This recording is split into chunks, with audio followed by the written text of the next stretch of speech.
வணக்கம் நண்பர்களே. எல்லாரும் எப்படி இருக்கீங்க? நம்ம வாழ்க்கையில சில நேரங்கள்ல எல்லாமே சூப்பரா போயிட்டுருக்கும். வேலை நல்லா இருக்கும், பிசினஸ் நல்லா வளரும், வீட்லயும் எல்லாரும் சந்தோஷமா இருப்பாங்க. ஆனா திடீர்னு காரணமே இல்லாம எல்லாமே தலைகீழா மாறும். அப்ப நம்ம மனசுல வர முதல் கேள்வி, "ஏன் இப்படி நடக்குது?" அப்படின்னு. இதுக்கு நம்ம ஊர்ல பெரியவங்க சொல்ற ஒரே பதில், "திருஷ்டி பட்டுடுச்சு, இல்லாட்டி கண்ணேறு விழுந்துருச்சு" அப்படின்னு. இத பத்தி தான் இன்னைக்கு நாம பார்க்க போறோம். ஆனா அதுக்கு முன்னாடி ஒரு குட்டி கதை. ஒரு கிராமத்துல 2 விவசாயிகள் இருந்தாங்க. 2 பேருமே நல்லா உழைக்கிறவங்க தான். ஆனா ஒரு விவசாயியோட வயல் மட்டும் எப்பவும் பச்சை பசேல்னு பார்க்கிறதுக்கே அழகா இருக்கும். ஊர்ல இருக்கவங்க எல்லாம் அத பார்த்து, "என்ன மனுஷன்யா, என்ன விளைச்சலு" அப்படின்னு தினமும் பேசிட்டே போவாங்க. ஆனா கொஞ்ச நாள்ல அந்த விவசாயியோட வயல்ல பயிர்கள் எல்லாம் வாட ஆரம்பிச்சுது. விளைச்சலும் குறைஞ்சிச்சு. பதறிப்போன அந்த விவசாயி அவங்க தாத்தா கிட்ட போயிட்டு, "தாத்தா, நான் எந்த தப்புமே செய்யலையே, அப்புறம் ஏன் இப்படி நடக்குது?" அப்படின்னு கவலையோட கேட்டாராம். அதுக்கு அவங்களோட தாத்தா சிரிச்சுக்கிட்டே சொன்னாராம், "மகனே, வாழ்க்கையில வர எல்லா பிரச்சனைக்கும் ஒரே காரணம் இருக்காது. சிலர் இத திருஷ்டின்னு சொல்வாங்க. சில சமயம் தண்ணி பற்றாக்குறை, இல்லைன்னா பூச்சிகள் தாக்குறது மாதிரியான இயற்கை காரணங்களும் இருக்கலாம். காரணம் எதுவா இருந்தாலும் பயப்படாம அடுத்தது என்ன பண்ணணும்னு நம்பிக்கையோட செயல்படு" அப்படின்னு சொன்னாராம். நண்பர்களே, இந்த கதையோட கருத்து என்ன தெரியுமா? பயம் நம்மள பலவீனமாக்கும், நம்பிக்கை நம்மள முன்னேற்றும். எல்லா பிரச்சனைக்கும் திருஷ்டி தான் காரணம்னு நாம பயப்பட தேவையில்லை. அதே சமயம் நம்மளோட முன்னோர்கள் சொன்ன சில அறிகுறிகளையும் அதுக்கான காரணங்களையும் நாம தெரிஞ்சு வச்சுக்கிறது நல்லது. முதல்ல, திருஷ்டினா என்ன? ஒரு விஷயத்த தெளிவா புரிஞ்சுக்கணும். திருஷ்டி அப்படின்றது அறிவியல் பூர்வமா நிரூபிக்கப்பட்ட ஒன்று கிடையாது. ஆனா நம்மளோட கலாச்சாரத்துல தலைமுறை தலைமுறையா ஒரு நம்பிக்கை இருக்கு. அளவுக்கு அதிகமான பொறாமை, அளவுக்கு அதிகமான பாராட்டுகள், இதெல்லாம் தான் கண்ணேறு இல்லாட்டி திருஷ்டியா மாறுதுன்னு சொல்லுவாங்க. ஒரு குழந்தை அழகா இருந்தா, ஒரு குடும்பம் திடீர்னு முன்னேறினா, புதுசா வீடு, கார் வாங்கினா மற்றவங்களோட பார்வை நம்ம மேல படுது இல்லையா? அதுதான் திருஷ்டி. அதனாலதான் பெரியவங்க சொன்னாங்க, "சந்தோஷத்தை அனுபவி, ஆனா தலைக்கணத்தோட வெளியே காட்டாதே" அப்படின்னு.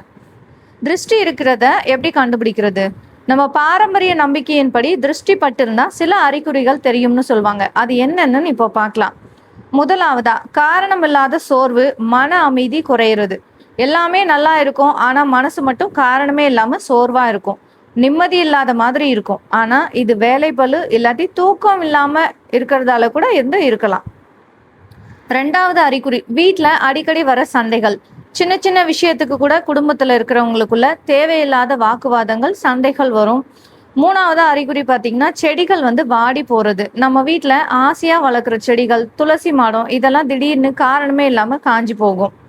தண்ணி, வெயில் பற்றாக்குறையும் நாம இதுல செக் பண்ணிக்கணும். 4வது அறிகுறி பார்த்தீங்கன்னா, காரிய தடை. நல்லா நடந்துட்டு இருக்கிற காரியம் கைக்கு வர்ற நேரத்துல திடீர்னு தட்டி போகும். 5வது அறிகுறி, பொருட்கள் உடையிறது. வீட்ல கண்ணாடி பொருட்கள் இல்லாட்டி முக்கியமான பொருட்கள் அடிக்கடி கை தவறி விழுந்து உடையும்.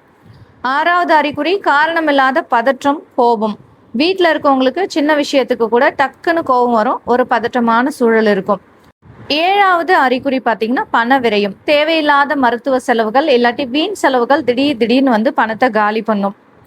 இந்த அறிகுறிகள் எல்லாமே திருஷ்டியால தான் நடக்குதுன்னு சொல்ல முடியாது. உதாரணமா, உடம்பு சரியில்லைன்னா அதுக்கு மருத்துவ காரணங்கள் இருக்கலாம். நெகட்டிவ் எனர்ஜியை விட நம்ம மனசோட பலவீனம் தான் இதுக்கெல்லாம் முக்கியமான காரணம்.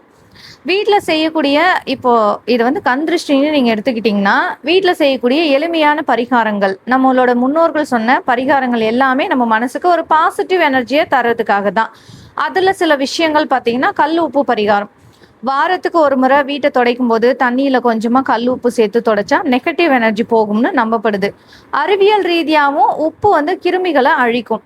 அடுத்ததா, மாலை நேர விளக்கு. தினமும் சாயங்காலம் வீட்டுல விளக்கேத்தி சாம்பிராணி போடுறது வீட்டுல இருக்கிற கெட்ட காத்தையும் எதிர்மறை எண்ணங்களையும் போக்கி ஒரு நிம்மதியை தரும்.